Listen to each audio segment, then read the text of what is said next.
Promise, may pera ka na ba? May alam kasi akong sugal, hindi ng ganda, promise. Wala pa akong pera eh.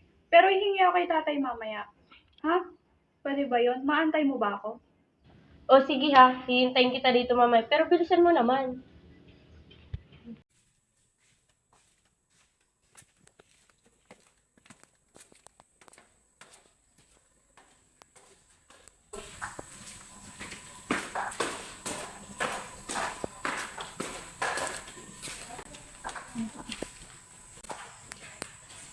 Tay, kailangan ko ng pera.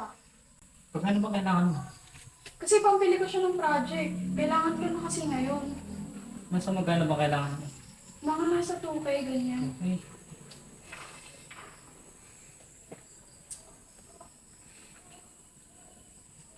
Ito na po.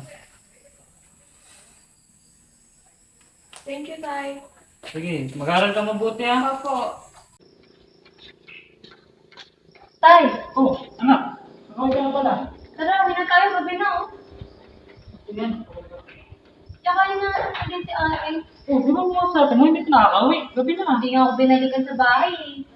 Ang tagal eh. Baka nandun yung sa bahay pa rin. Tara na. Ano nang madala nito? Sige, ito pa ako. Siyempre. Sabi na, asa na ba yung iba?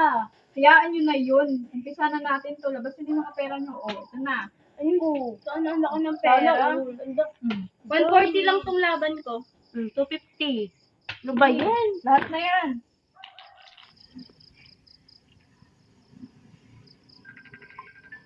Ano ba yan? Turbo?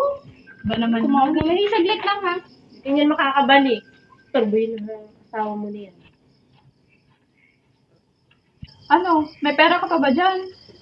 Meron pa, ano ka ba? Easy ka lang. Ako. Ate, ano? Sana all maraming pera. Siyempre ako Utang pa ba? ako kung kinakailangan mo ka ba? Anak, bakit ganyan ginagawa mo sa pera? Bibigyan kita, akala ko nag-aaral ka ng maayos.